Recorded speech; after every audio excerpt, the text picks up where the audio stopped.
Setelah hampir 2 minggu gue pakai Infinix Hot 30, sekarang saatnya gue ceritain pengalaman gue sama lo.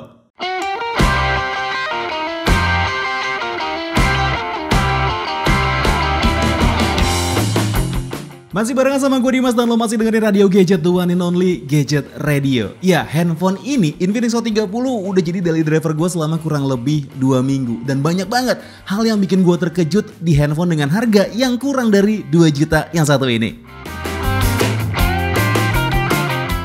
Jujur gue sempat ketipu sama desainnya. Gue pikir ini aksen di bagian sini yang kayak ada perosotannya dia itu timbul. Tapi ternyata rata dan cuman gambar aja. Meskipun ini tetap kelihatan bagus ya kalau kena cahaya kayak gini. Dengan desain yang kayak gini bikin tampilannya itu nggak kayak kelihatan handphone 1 jutaan. Gue apresiasi banget desain Infinix Hot 30 yang menurut gue itu bagus. Desainnya dibikin mengotak dan berusaha tampil kekinian dengan backdoor dan frame yang rata. Gak cuman area belakangnya aja yang bagus, tapi untuk area depannya alias layarnya juga bagus dengan ngasih model kamera depan yang punch hole kayak gini. Gak dibikin water drop kayak beberapa handphone under 2 jutaan lainnya. Untuk urusan desain, gue gak ada keluhan sama sekali di Infinix Hot 30. Sedangkan untuk material yang dipakai ini hampir keseluruhan adalah plastik, yang lagi-lagi wajar banget di harga segini. Kalau ngomongin soal layar, jujur layarnya itu kurang cerah karena emang kecerahannya cuma di 500 nits aja. Tapi itu kalau lihatnya di bawah sinar matahari langsung. Kalau lo lihatnya di dalam ruangan dengan pencahayaan yang standar ruangan, ini layarnya cakep banget.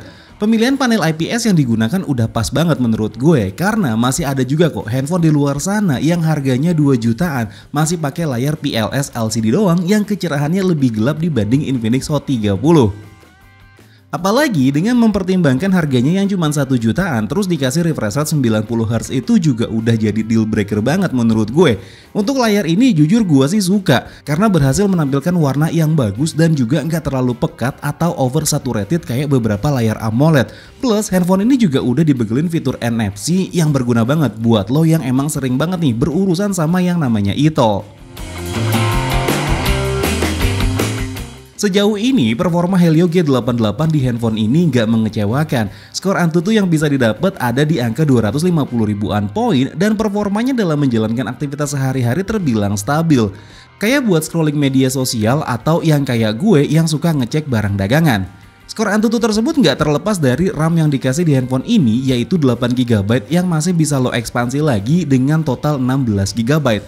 Cuman saran gue matiin aja RAM expansionnya karena bakal memperlambat kinerja handphone karena speed dari internal storage yang dipakai itu nggak secepat speed dari RAM dedicated bawaan handphonenya. Untuk main game, sekelas Genshin Impact pun bisa berjalan cukup baik di handphone ini. Stuttering pasti ada karena nggak memungkiri prosesor yang dipakai itu nggak ngebut-ngebut banget.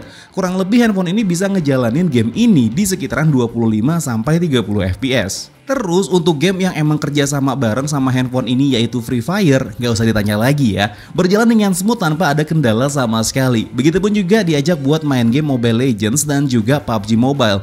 Bisa berjalan dengan smooth dan lancar juga.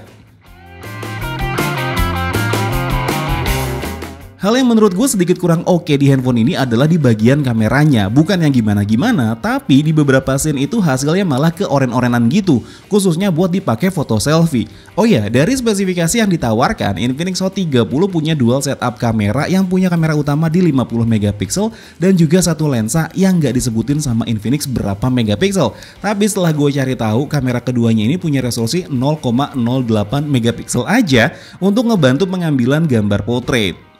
Sedangkan untuk kamera depannya punya resolusi 8MP yang punya LED flash yang ngebantu banget pas mau ambil foto selfie dalam kondisi cahaya yang kurang.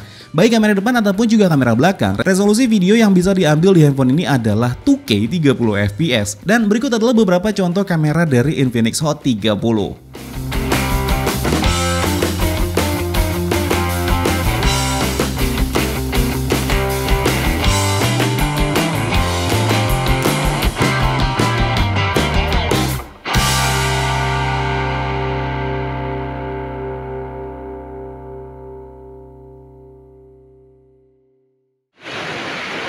Oke ya teman-teman, ini adalah sampel video dari si Infinix Hot 30. Ini direkam di resolusi 1080p 30fps. Dia ini sebenarnya bisa rekam mentoknya itu ada di 2K 30 fps. Ini emang posisinya kayak menghadap matahari langsung ya. Cuman gue seneng nih, akhirnya bisa ngambil video di luar rumah yang lumayan jauh ya. Gue lagi ada di daerah Sentul ini. Oke, seperti ini hasil dari video 1080p Infinix Hot 30.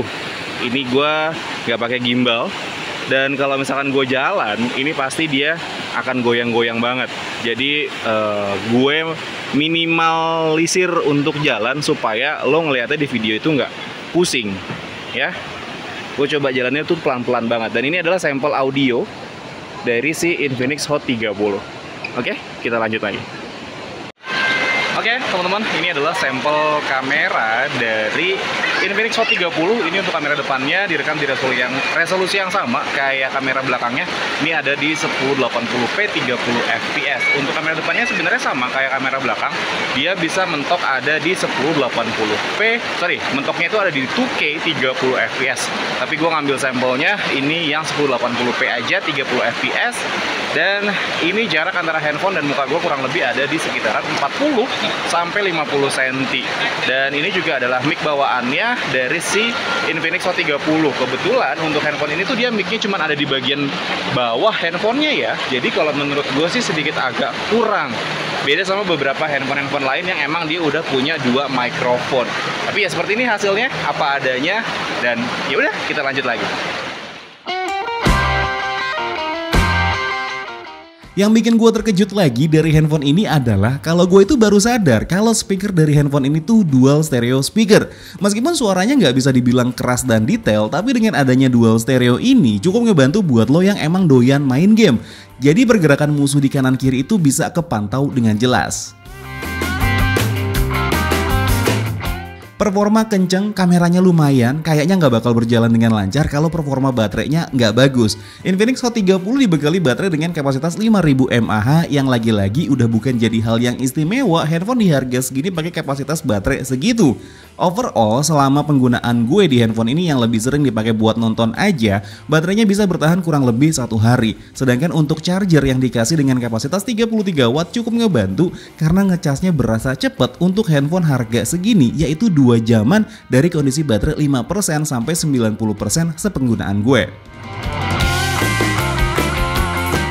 Kesimpulan gue untuk handphone ini adalah ini handphone yang bagus dengan harga 1,9 jutaan. Dengan harga segini lo udah ngedapetin prosesor kenceng, RAM yang gede, internal storage yang juga gede, layarnya bagus dengan 90Hz, masih dapat kepala charger dengan output 33 watt, USB Type-C, dual stereo speaker, ada NFC-nya, dan masih banyak lagi hal yang bikin handphone ini worth it banget dibandingin dengan harganya. Kalau lo masih berpikiran gak worth it, menurut gue agak meleset ya. Karena di luar sana banyak pedagang yang markup harganya karena mereka pasti mikirnya, masa sih handphone dengan spek kayak gini dikasih harga di bawah 2 juta. Nah itu dia tadi Infinix Hot 30. Lagi-lagi Infinix berhasil ya ngebuktiin kalau ada handphone dengan harga yang murah tapi bisa ngasih spek yang gila banget kayak gini. Atau mungkin Infinix emang lagi bakar duit aja buat cari perhatian calon user smartphone di Indonesia. Boleh ya tulis pendapat lo di kolom komentar di bawah. Dan mungkin segini aja cerita gue tentang Infinix Hot 30 yang satu ini. Kalau misalkan emang lo suka sama videonya, boleh di like dan di subscribe channel gue. Tapi kalau misalkan emang gak suka, boleh di dislike aja. Akhir kata gue Dimas undur diri. Sampai ketemu lagi di siaran-siaran berikutnya. Assalamualaikum warahmatullahi wabarakatuh. Dadah.